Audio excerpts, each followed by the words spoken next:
I refused to babysit my nephew after I broke my leg, but that didn't stop my sister and her husband from leaving their son with me and going on a romantic trip for 2 weeks.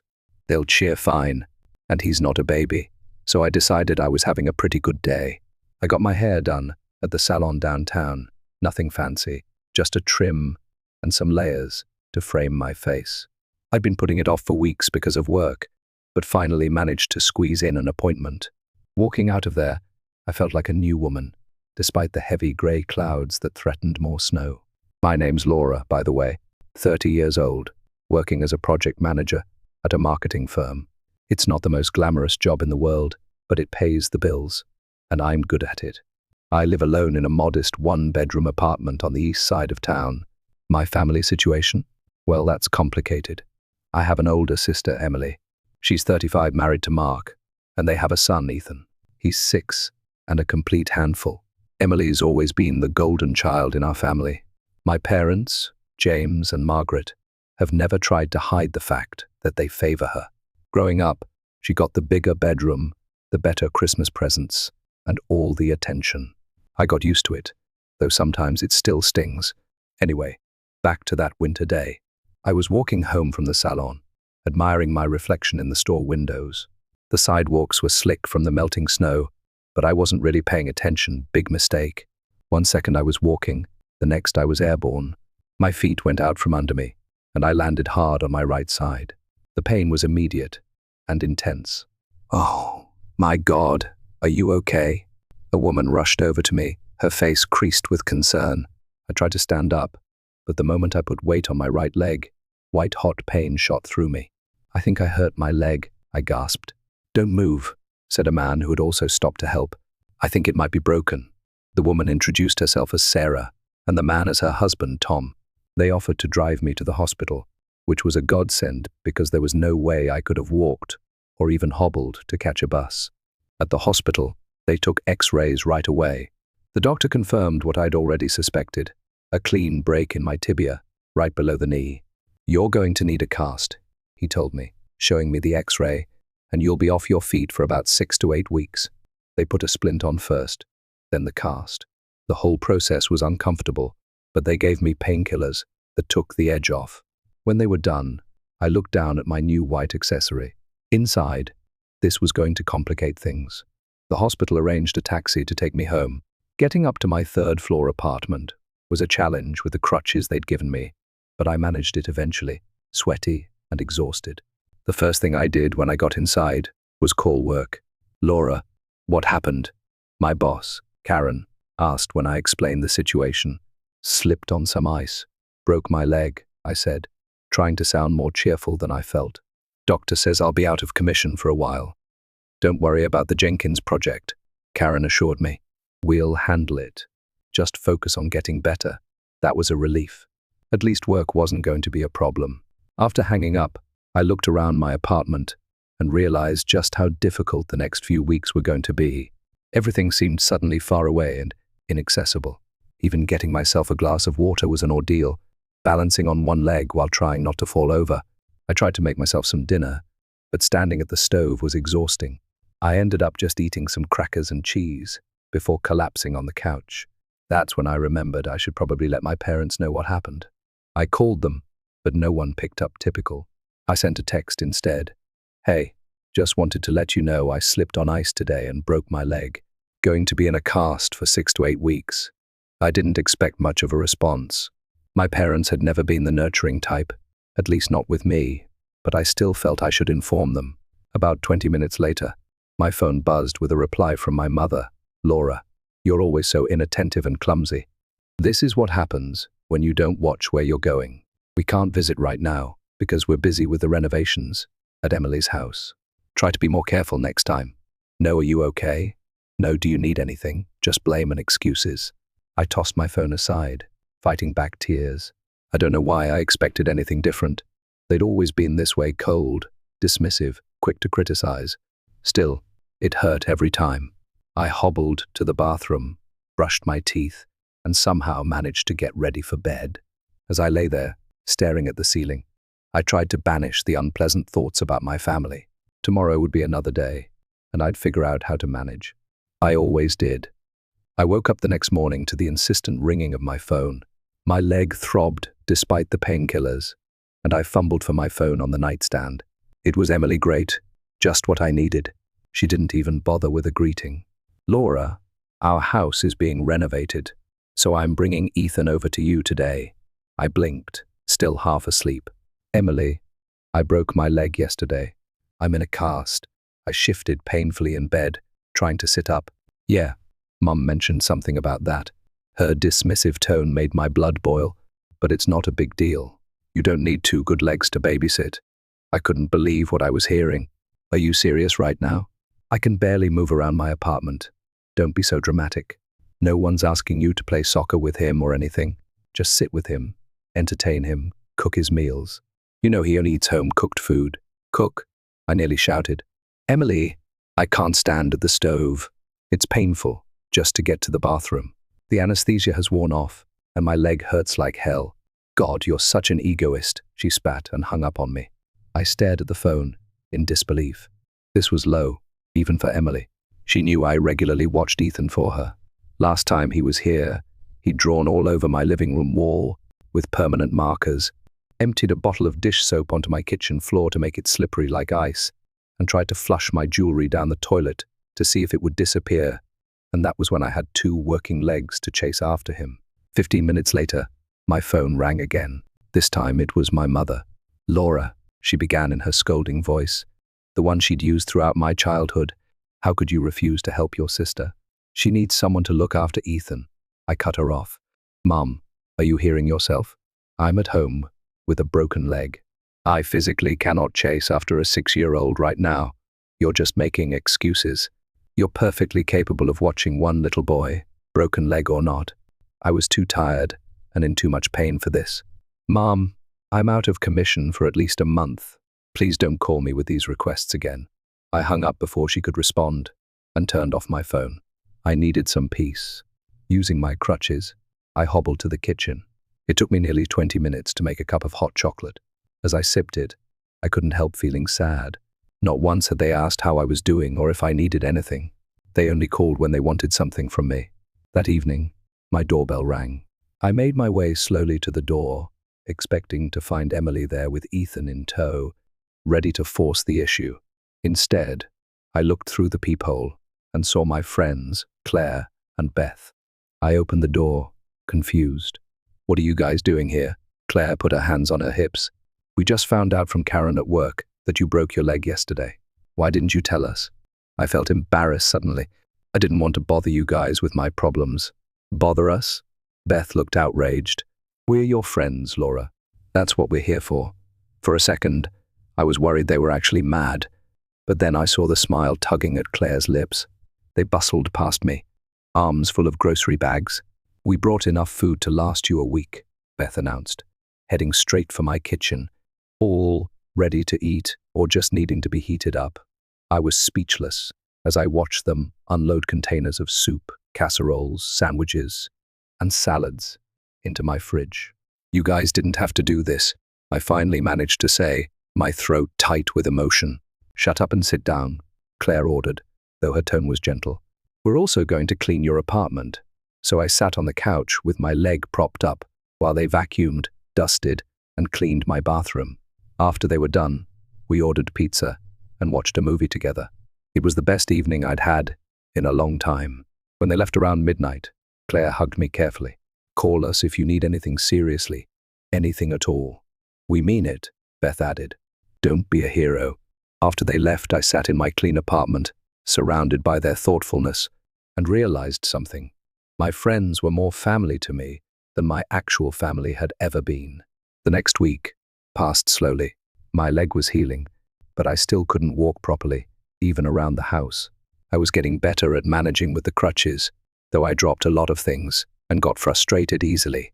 Work had been understanding, letting me do what I could from home. My friends checked in regularly, sometimes bringing food or just stopping by to keep me company. My sister and parents hadn't called again, which was a relief. I thought maybe they'd finally gotten the message. Then, exactly a week after my sister's first call, my phone rang with her number.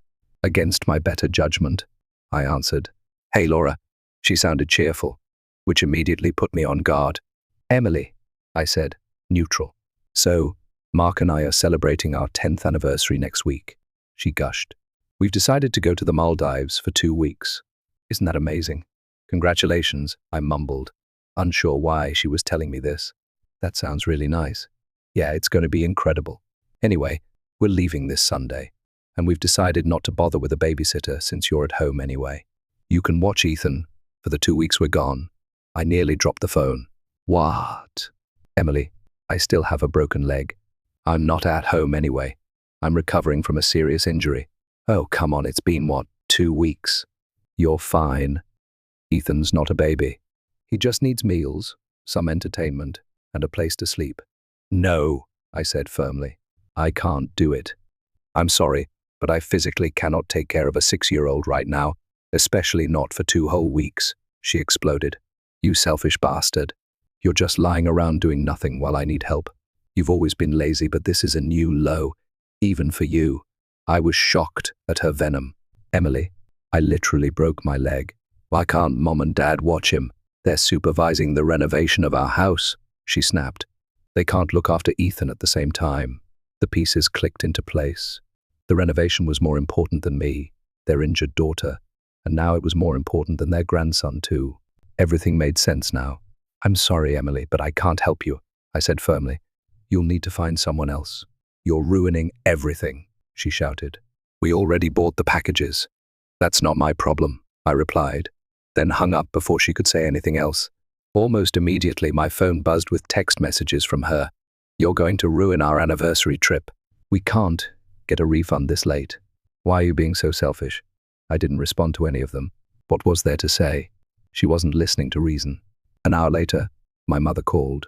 I considered ignoring it, but decided to get it over with. Hello, Laura. My mother's voice was shrill with anger. What is wrong with you? How could you do this to your sister? Do what exactly? Refuse to watch her child while I'm injured? You're sabotaging her anniversary trip with your laziness. I felt my temper rising. It's not laziness, Mom. It's a broken leg. Even with a broken leg, you should help your family, she insisted. Family comes first. That was rich, coming from her. Really? Is that why none of you have checked on me since I broke my leg? Is that why no one has offered to help me? There was a moment of silence on the other end. Those are your problems, she finally said, her voice cold. Well, then Emily's trip and Emily's child are her problems, I shot back. Not mine. Please don't call me again. I hung up. The next few days were blissfully quiet. No calls from my family. No text messages. I started to think they'd finally gotten the message. I was wrong. Saturday morning, my doorbell rang.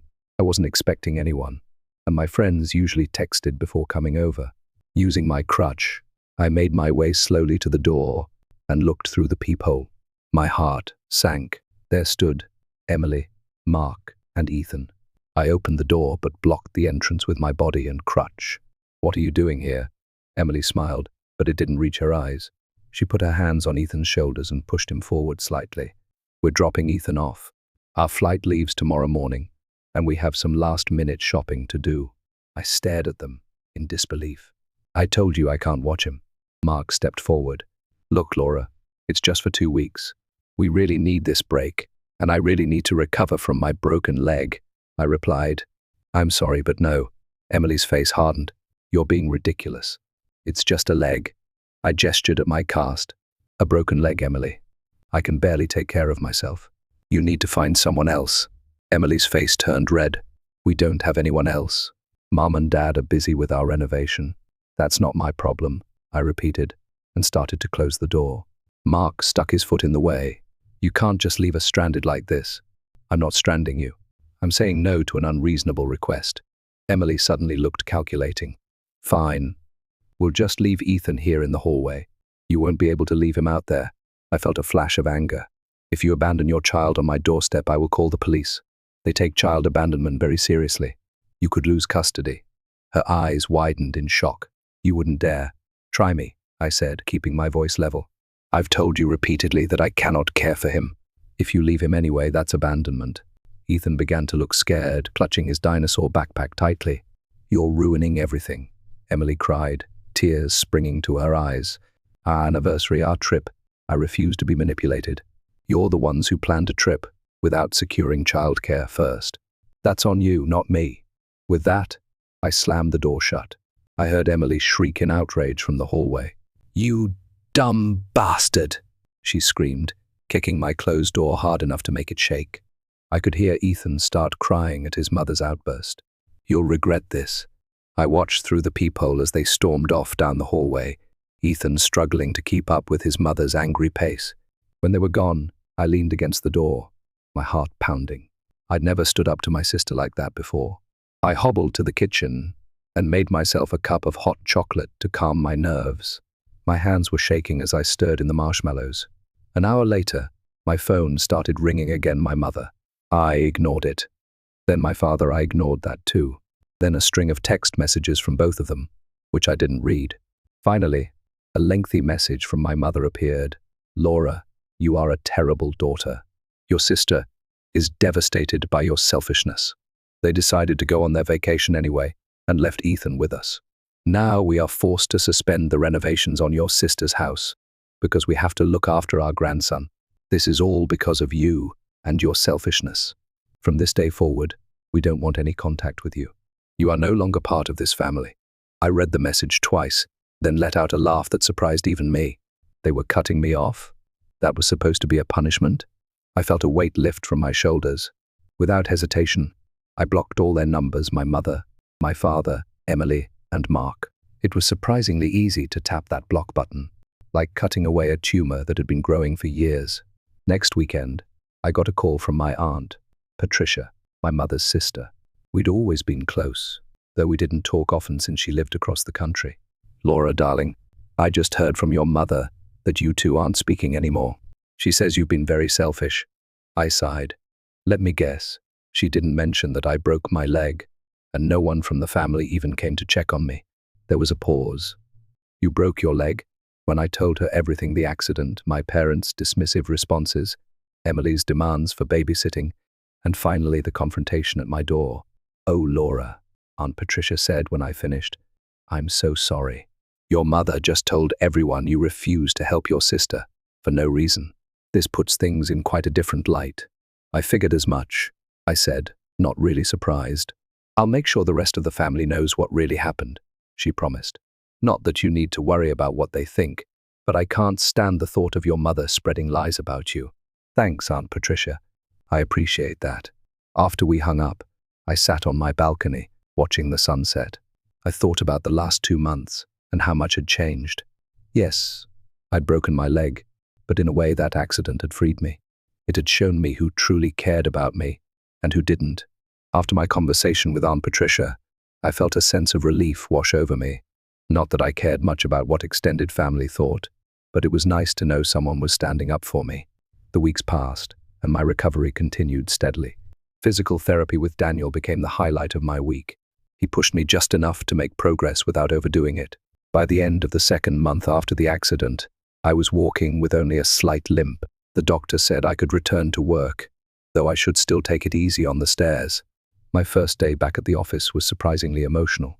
My desk was decorated with welcome back signs, and Karen had organized a small party with a cake that read "Welcome back, hop along," in blue frosting. We missed you around here, Beth said, giving me a gentle hug. Claire handed me a coffee. The place wasn't the same without you complaining about the break room coffee. I laughed. Well, it's still terrible. Getting back into my work routine felt good.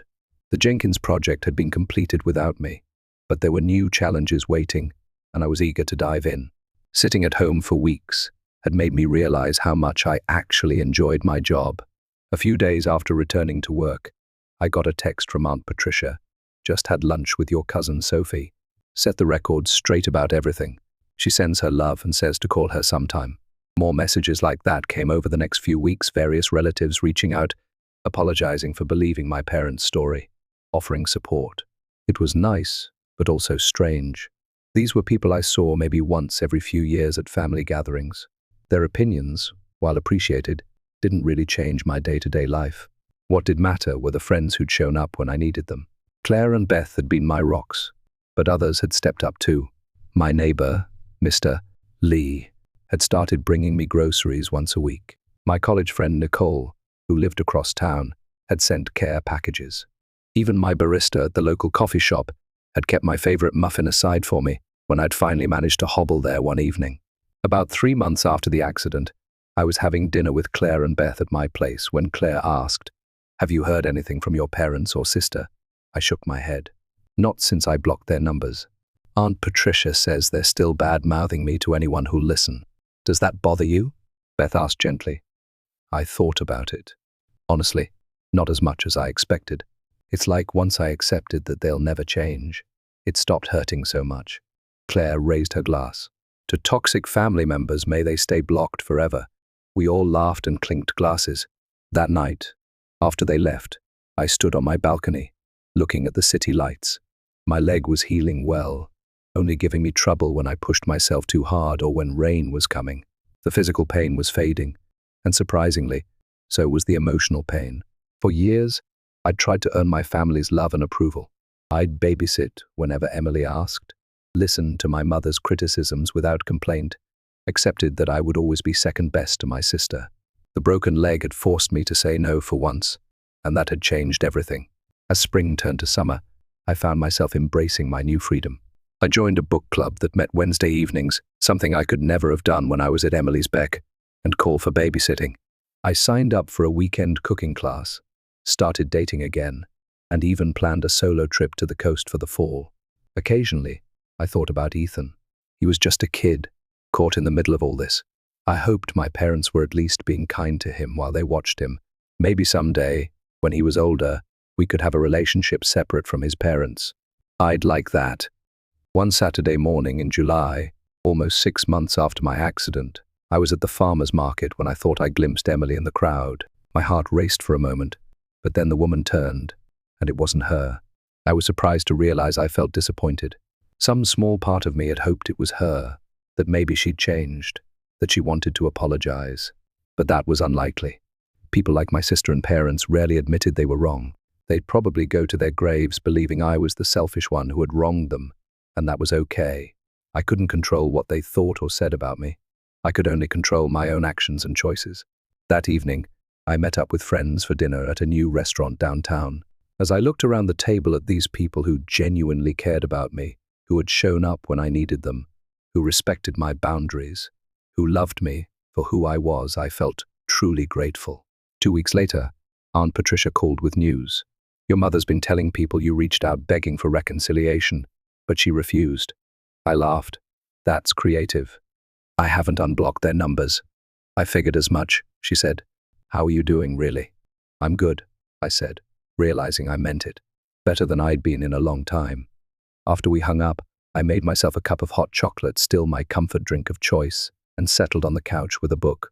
My leg was almost completely healed now, with only occasional stiffness. Life wasn't perfect. Work was stressful sometimes. Dating had its ups and downs, and my apartment still needed a new coat of paint. But for the first time in my life, I felt at peace. I wasn't waiting for a phone call, demanding my time, wasn't bracing for criticism, wasn't making myself smaller to avoid rocking the boat. I was just Laura, imperfect, healing, and finally free to live life on my own terms. Sometimes the worst accidents lead to the best outcomes. Sometimes you have to break before you can heal properly. And sometimes the family you choose is more important than the family you're born into.